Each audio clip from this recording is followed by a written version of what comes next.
Hello, BookTube, and welcome to another weekly reading vlog. So, with apologies, I'm going to be doing things a little bit differently this week. I don't know if it's apparent or not from these bare walls, but we are in the middle of a move at this apartment. Um, Normally, the way I do these videos, because I don't have a tripod or anything, is I just create a stack of books, stack up all my books on the desk, and then just put my camera, which is currently my phone, on top of the stack. Um, One of these days, I'm gonna get more professional, but that's been my system so far. But there's no stack of books now; it's all been moved. And this is my last day in the old apartment, I think, before we have to hand over the keys. Um, so I thought rather than putting my own face on camera, I'd just hold the camera.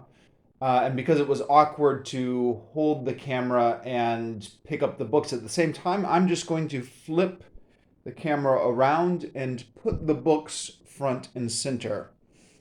Apologies in advance for any shaky cam that results from me holding this by hand. And I don't know, maybe we'll keep this video a little bit shorter this week.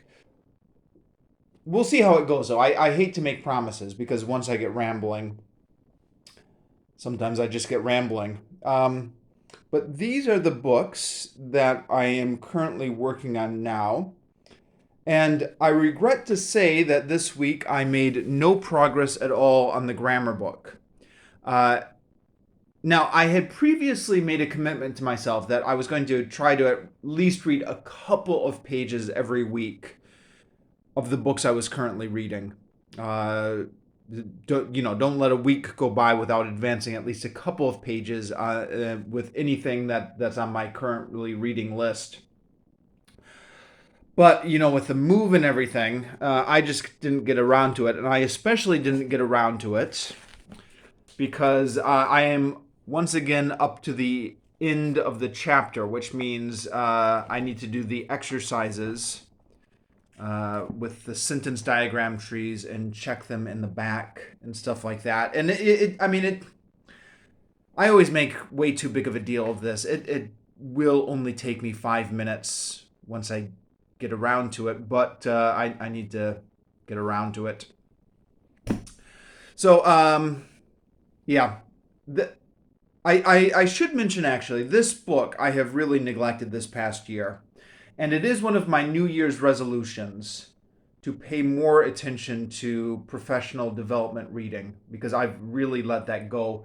My excuse has been the COVID lockdown. Um, you know, uh, because I've been feeling a little bit depressed because of being stuck inside all the time for the COVID lockdown. I've decided that I'm going to indulge my what's the word? Pleasure reading more and professional development less. But this COVID lockdown has gone on so long that it's time to make a big push for the professional development reading. So that's one of my New Year's resolutions: more professional development reading this year. But for this week, this one I have not read at all. Okay, Herodotus. I've made good progress on Herodotus this week. I shouldn't say good. I've made okay progress. I say good because there was a period when I was only reading 4 pages a week. This time I read from page 380 to page 392. Now that finishes up book 5 and gets into book 6. I am still on, maybe as I mentioned last week, the Ionian Revolt. So if you don't know, maybe if you're not overly familiar with Greek history, these are the states of Ionia. They are ethnically Greek, originally colonies from the mainland, Although, as Donald Kagan says in his Yale lecture series on ancient Greece, which you can view on YouTube, he says we typically think of ancient Greece as just this peninsula here. But the ancient Greek world was really just all around this area. What is this? I think this is called the Aegean Sea. Is that right? The Persian Empire has conquered all of this. So these are Greek cities that have been under the Persian control. And they revolted against Persian control, called the Ionian Revolt. And that is, Athens initially sent them some help, although Athens quickly got out of there once they realized what a disaster that war was. That revolt was, that the Ionians were actually not up for a successful revolt. But the fact that Athens initially sent help over, and Athens and the Ionians participated in sacking Sardis, which is originally a Lydian city but captured by Persia.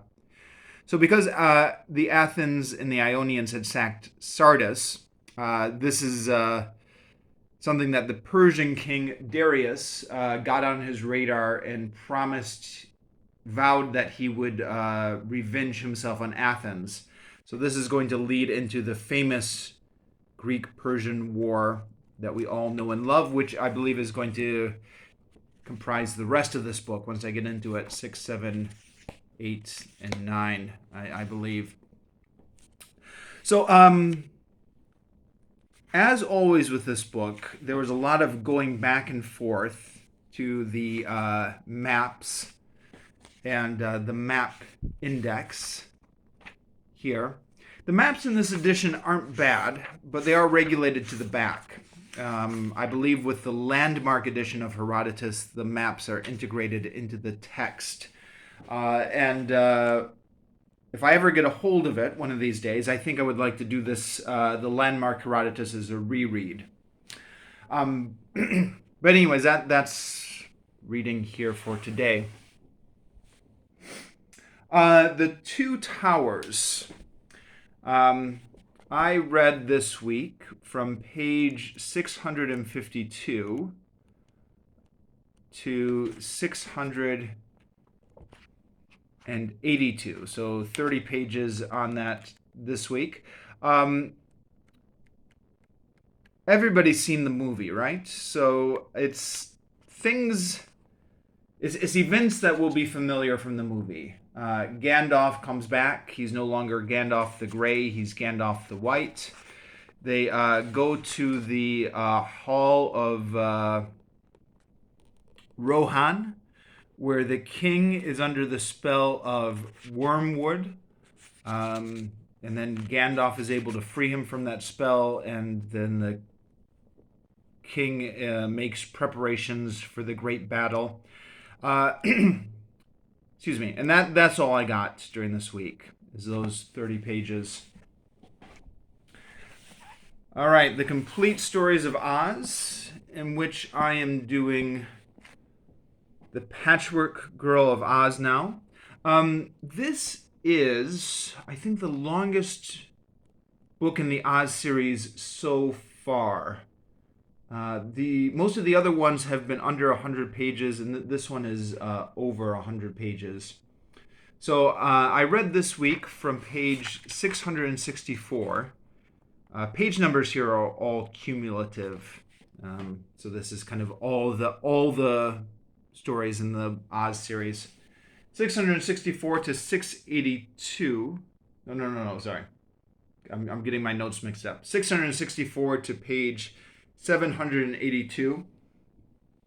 I am almost done with this. I've got to read the last 20 pages. Doing this as a buddy reads with Dane Cobain over at Dane Reads. And I should mention that our schedule is to post reviews every second week on the Monday. Dane has already gotten off schedule. He's a voracious reader, so he reads much quicker and much more than I do. So I think he's actually ahead of me in terms of the reading. But he's one of those booktubers that actually edits his videos and actually makes them professional looking and succinct. So I think during the editing, he will occasionally get behind. He also posts a lot, once a day. Um, yeah. The advantage, of course, of watching Dane's videos, if you watch my video, I turn on the camera and just ramble on and on for 30 to 40 minutes. Dane actually has well-edited videos that just go right to the meat of what he wants to say. So you'd be much better off watching Dane's reviews. Speaking of rambling, what am I talking about? Back to my subject. Dane and I, the initial schedule is to post these every second week on the Monday, which is tomorrow my time. But just a heads up that I'm probably not going to make that this week because we're in the middle of the move. And I'm not even sure if we'll have internet access tomorrow because we're still getting internet set up at the new apartment. So if I still have to finish up the last 20 pages of that book, but if I don't post a review tomorrow, then I'll just post sometime early this week whenever I get around to it. And then the book of Genesis. The book of Genesis. So there is, actually first, let me give my page numbers. The Jerusalem Bible, I started off reading through the typographical notes and the introduction. Where's the introduction?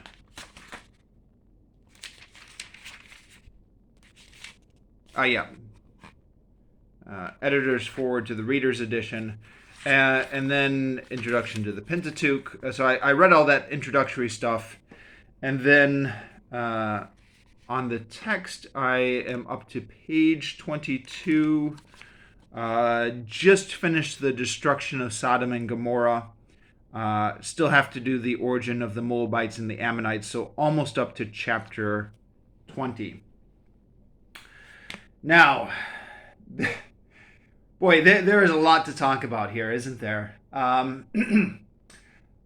So, yeah, I guess the first thing to talk about is, seems like a minor point, but maybe it's not if you're of a certain age. The print is tiny in the Bible, isn't it? Because there is a lot of stuff in the Bible, and they try and make it into a compact volume that you can easily pick up. Most Bibles, although the older Bibles used to be huge. I think my grandfather once showed me one of his traditional Bibles, which used to be handed down from family to family in the old 19th century times, and it was just a huge Bible that you had on a podium that was way too big to kind of pick up and sit on the sofa with. But the Bibles that you pick up and carry around with you have tiny print. And I began to notice that my eyes were hurting a little bit after reading a few pages at a time of this, which is not something that happened to me in my younger days, but I'm a bit worried that's a sign of age catching up to me because I am in middle age now. And, I think of all those people I used to know when I was younger, people who were in their 50s or 60s, who just had such a terrible time reading tiny print and used to have to squint and, hold it up close and stuff like that. And I thought, oh no, like a lot of aging, this is something that I just assumed would happen to other people and not to me. But am I going to have trouble reading tiny print in the future? I can read this at the moment, but I do notice some eye strain. Although it's a little bit hard to tell because with the COVID lockdown, I spend so much of my life teaching online with the computer. It's a bit hard to tell if it's eye strain from the tiny print or just cumulative eye strain. But yeah, the Bible, tiny print. The other thing with the Bible is it's interesting reading this and noting how little narrative there actually is. Or, sorry, let me put this another way. The stories in Genesis, the early stories in Genesis, we all know. We, grew up with them in Sunday school. Sorry, I'm making generalizations, but most of us grew up with them in Sunday school. But it's interesting to think about the stories we think we know. We actually, more often than not, do not actually know them from the actual text of the Bible. We know them from the Sunday school versions, or we know them from, like the picture Bible, or, Bible stories for children, or, the stories our Sunday school teachers told. And very often when the Bible is retold, what they do is they will make a coherent narrative where a coherent narrative doesn't always exist. And in other words, they will devise transitions. They will say reasons for things that aren't actually in the text. So there are plenty of examples of this, but let's look at the Tower of Babel here as an example. Throughout the earth, men spoke the same language with the same vocabulary. Now, as they moved eastwards, they found a plain in the land of Shinar where they settled. They said to one another, "Come, let us make bricks and bake them in the fire."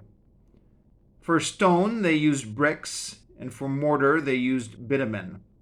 "Come," they said, "let us build ourselves a town and a tower, with its top reaching heaven.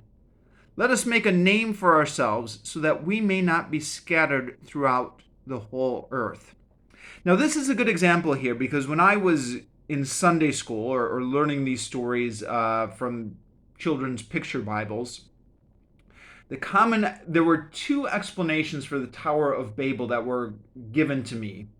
One is that they actually wanted to reach heaven themselves. So human beings wanted to scale up to heaven.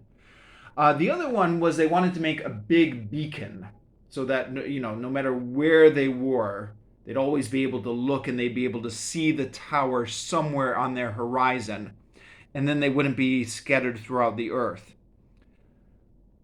But neither of those reasons are in the text. Those are reasons that were just interpretations by people who were retelling these stories for children to try and give them some sort of coherence. When you're actually reading this, you're like, wait, what may not be scattered about the earth? What does that mean? Let us make a name for ourselves. Well, why make a name for yourselves? Because you're the only men around. Make a name for future generations, something like that. Then Yahweh, I'll talk later about why it says Yahweh here, came down to see the town and the tower that the sons of men had built. So they are all a single people with a single language, said Yahweh.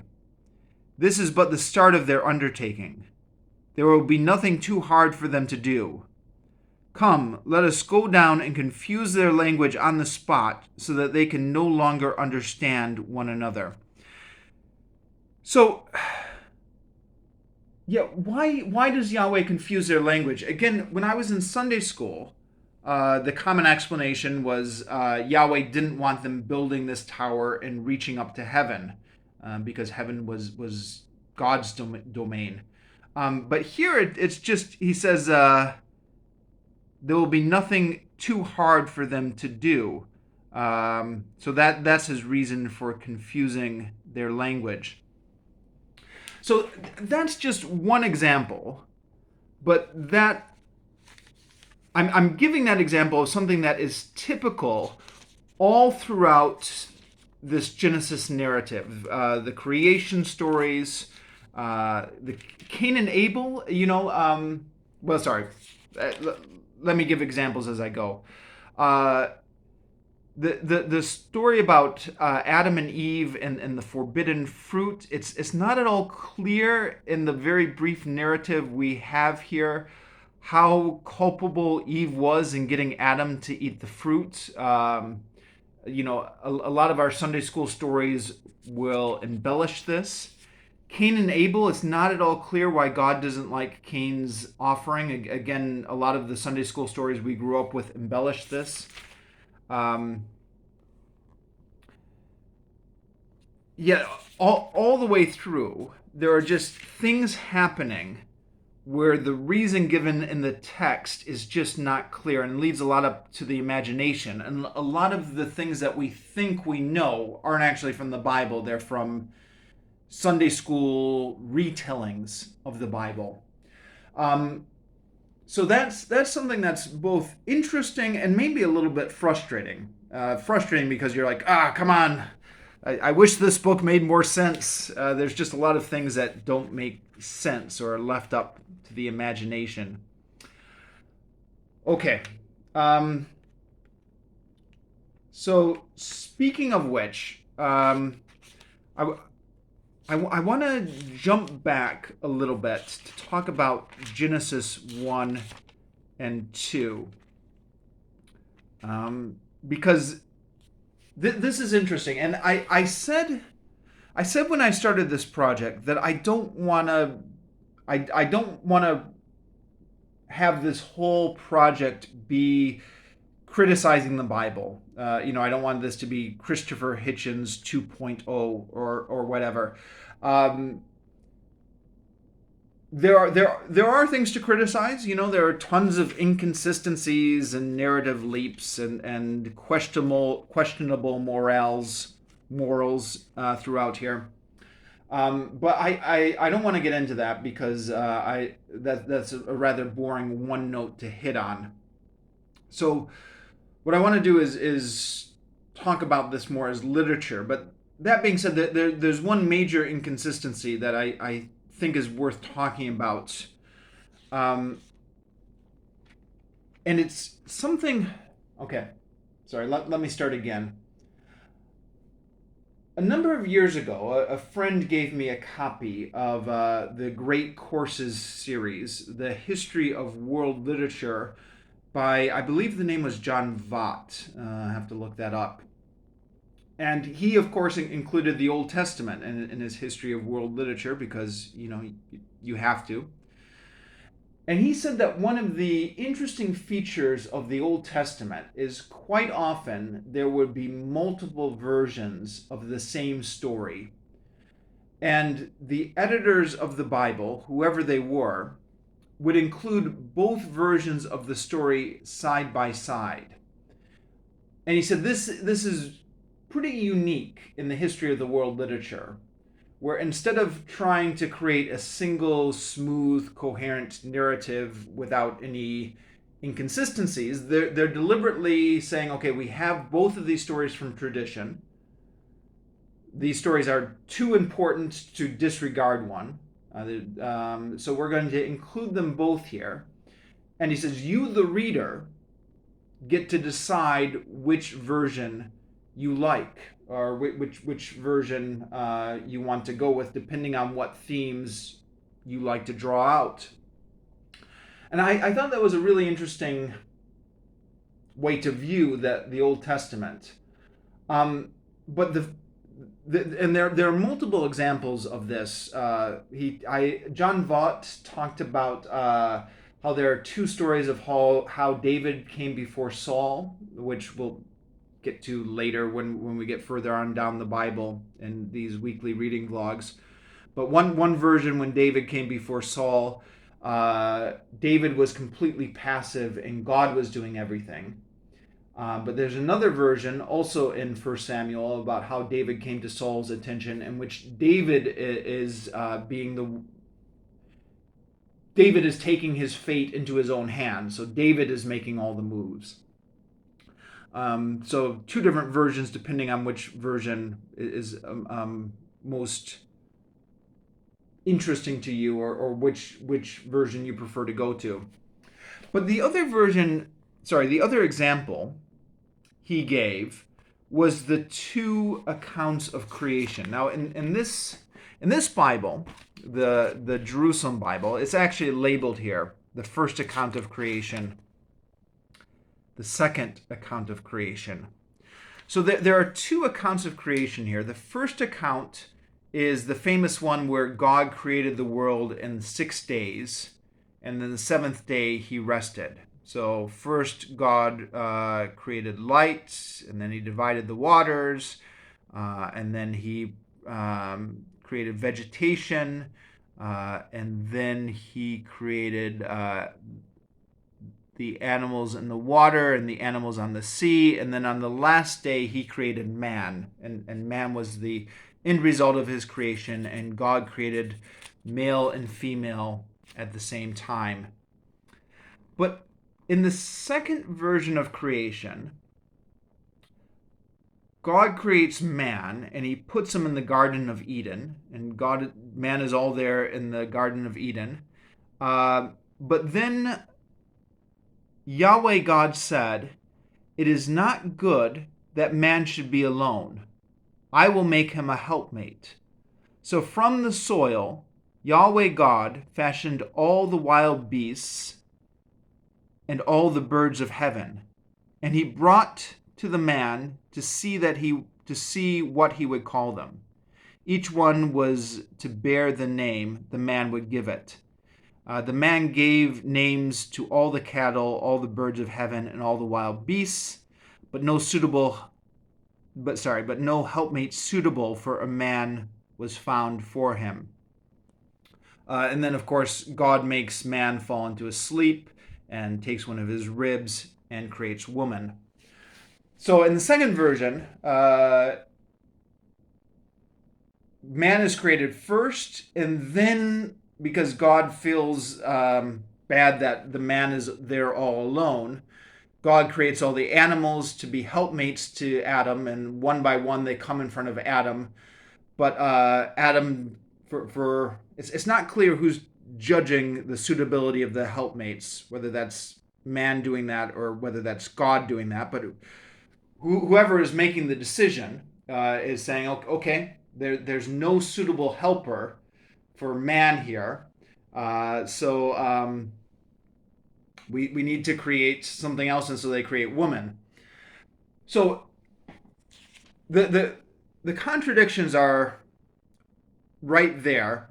In the first version, the animals are created first, and then the man is created last as the pinnacle of creation. In the second version, and in the first version, man and female are created together. In the second version, man is created first, and then the animals are created afterwards, and then finally women. There are other differences as well if you get into the nitty-gritty of this, and there are whole videos on YouTube going through all the differences between the first and second versions of creation. But the point I want to make here actually is when I heard John Vaught make that point on the Great Courses series, a light bulb suddenly went off in my head. And I thought to myself, I know both of those stories. I had read the Bible, but I also remember hearing both of those stories in Sunday school and watching Christian videos. We had a VHS at my house. I think it was called The Dwelling Place, which was a animated version of the creation story. Yeah, if you grow up in the church, you hear these stories so many times. And I had never put two and two together, that there was a big contradiction there, even though I had heard these stories so many times. And I thought, why did I never realize that? And as I mentioned in my video in which I started this series, I had even read through the Bible straight through when I was in 7th grade. So read Genesis 1 and then went ahead and read Genesis 2.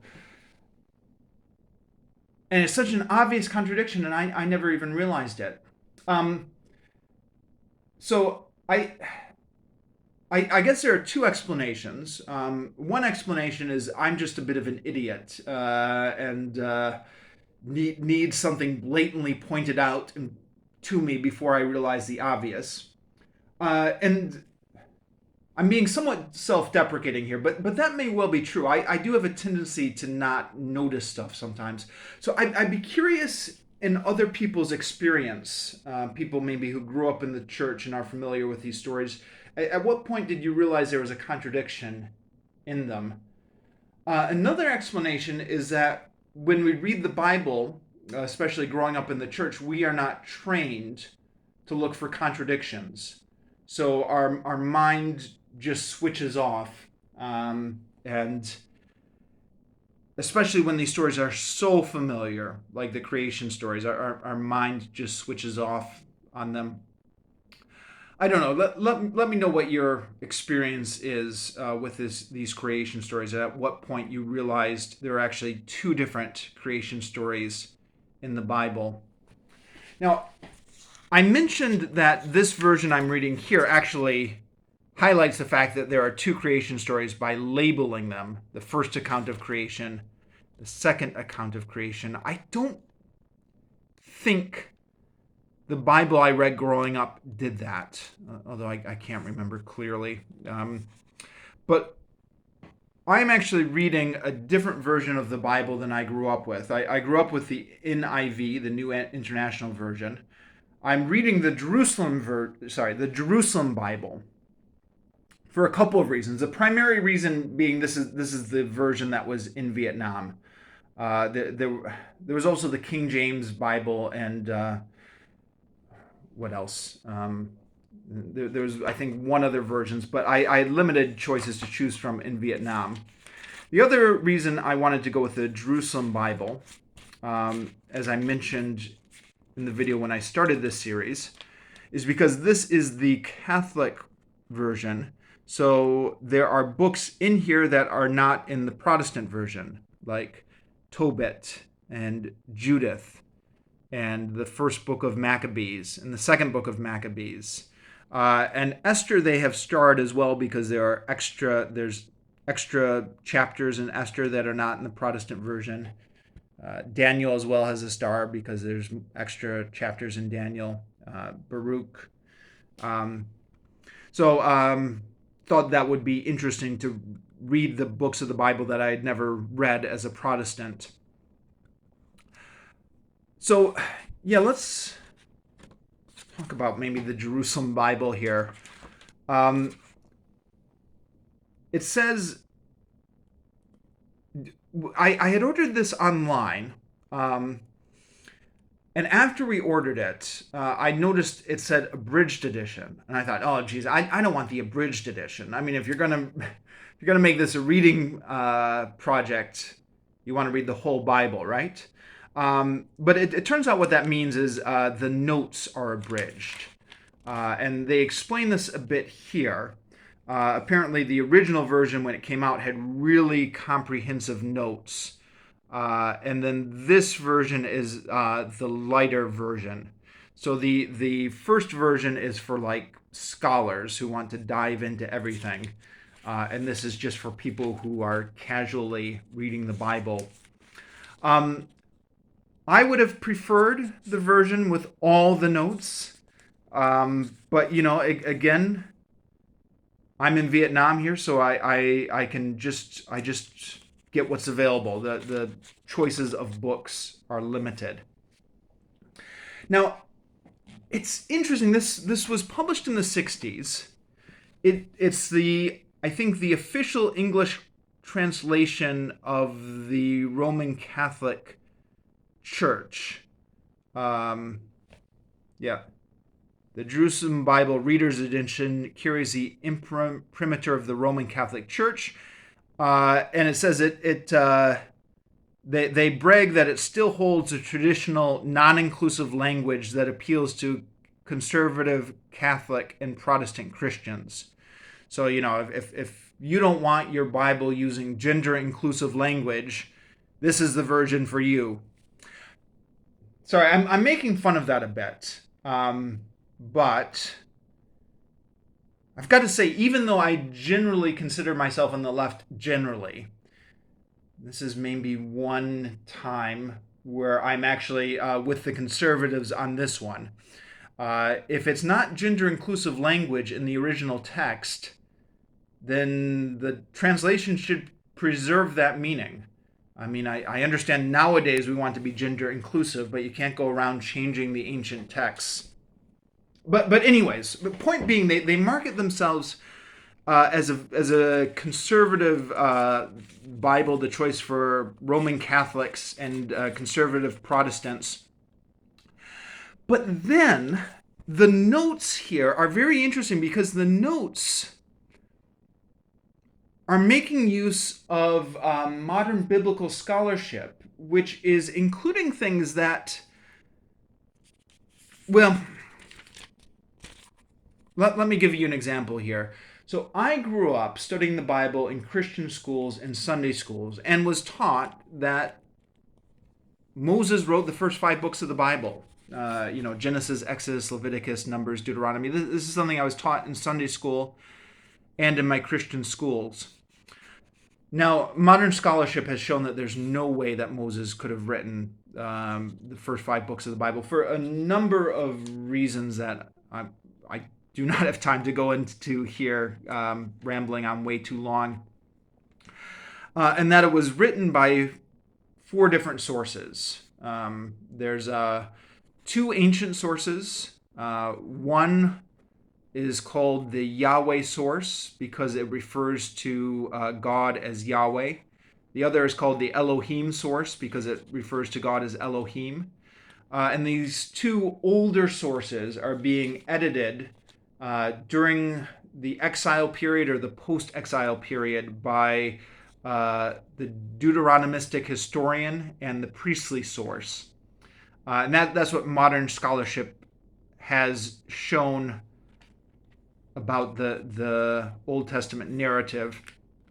If you want more information on this, a good thing to check out is Christine Hayes' Lectures on the Old Testament for Yale Lecture Series, which you can view on YouTube.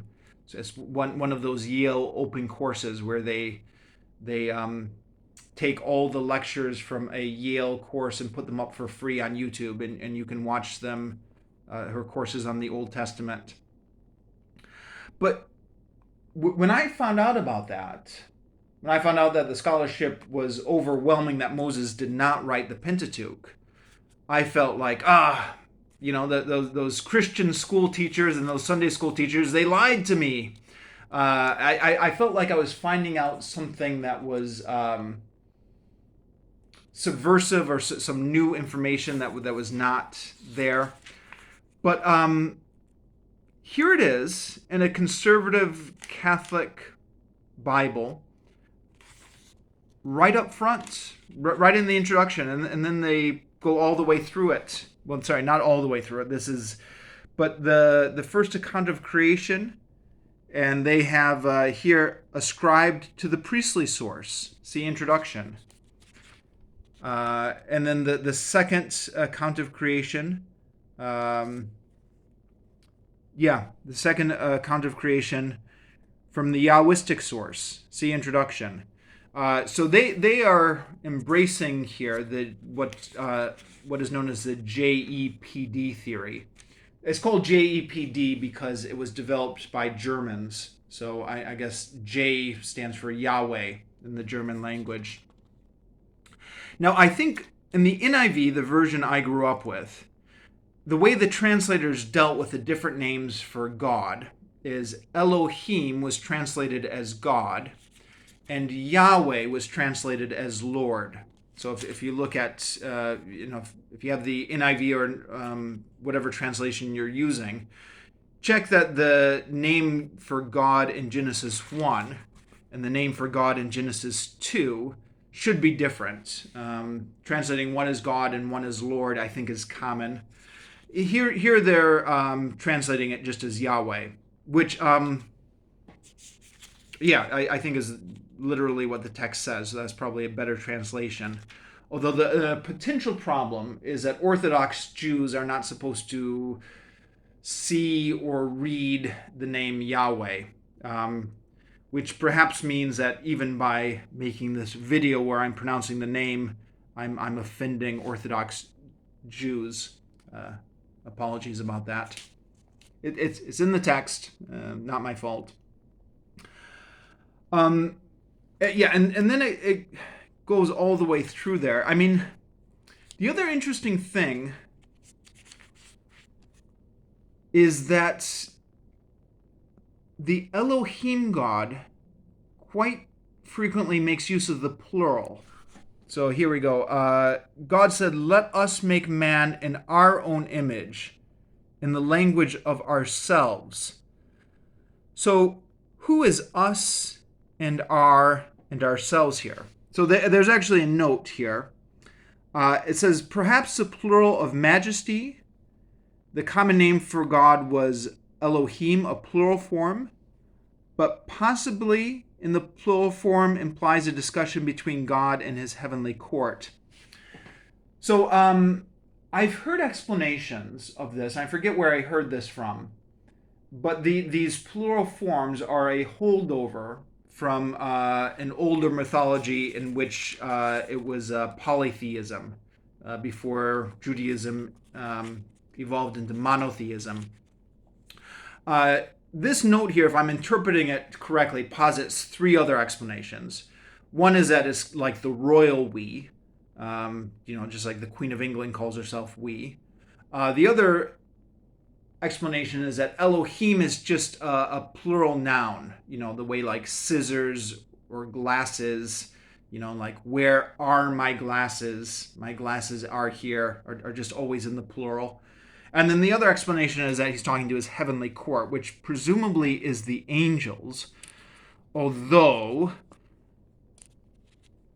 angels are not part of the mythology of Genesis, I believe. That's a later addition to the Bible that comes in during the later prophets. But of course, if you're a Christian, you don't hold with this historical evolution of the mythology. You would say, okay, well, even though angels weren't mentioned until Isaiah or whatever, angels were obviously all around.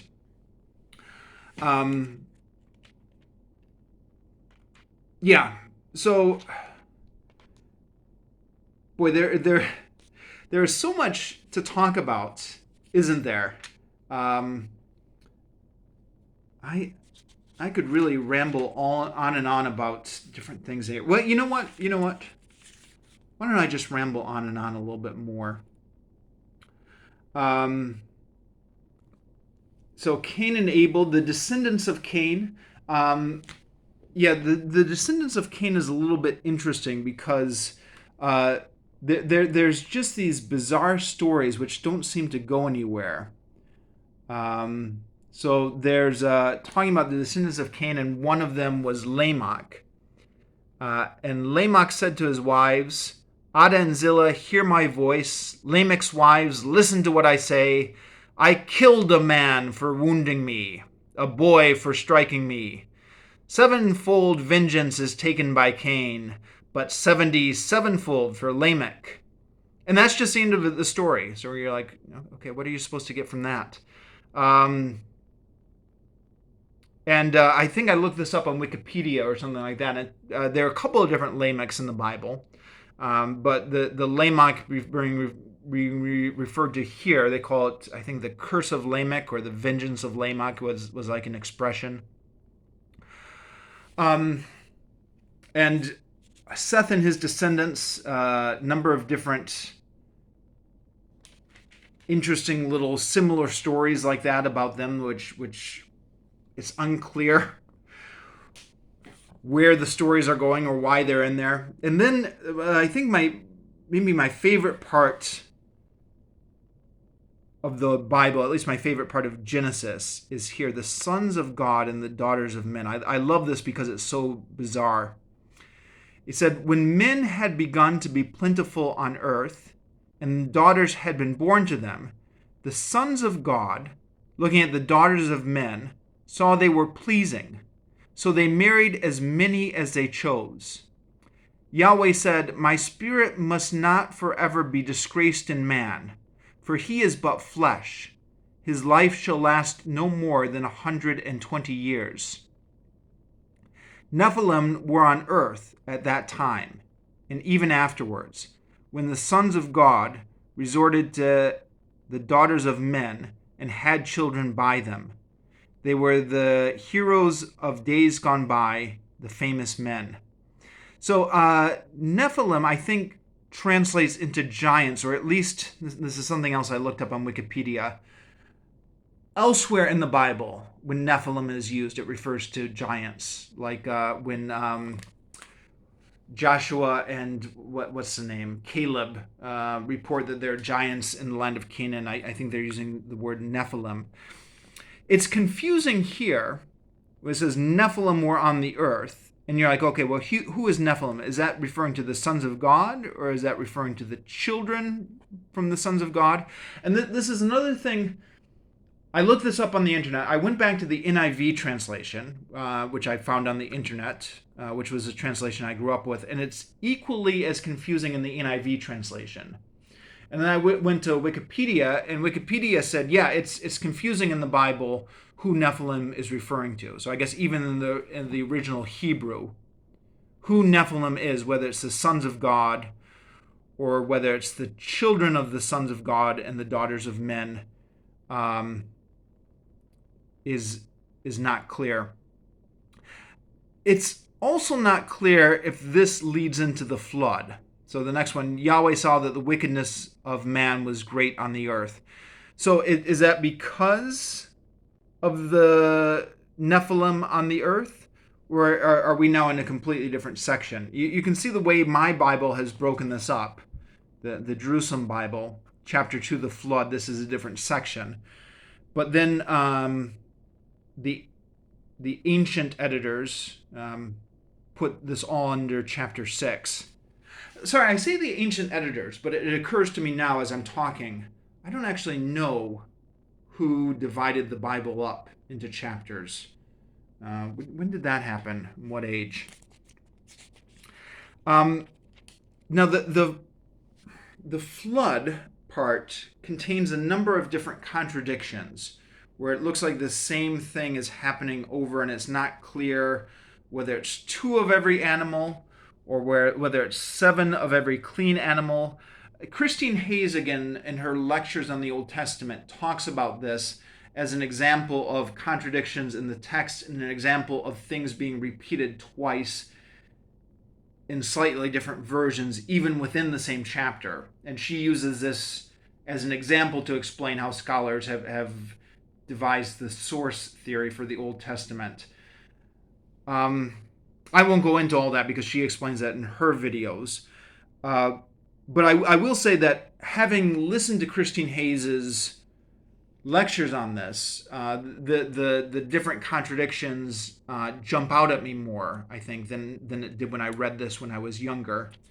And again, when I read this as a Christian, I was predisposed to smoothing over those differences. Okay, well, it says 7 of every clean animal, but that doesn't contradict 2 of every two of every animal.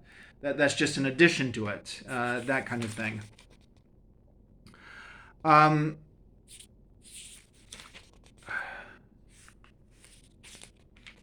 Sorry, I'm debating with myself whether I want to keep rambling on about this or whether I should just stop the video now.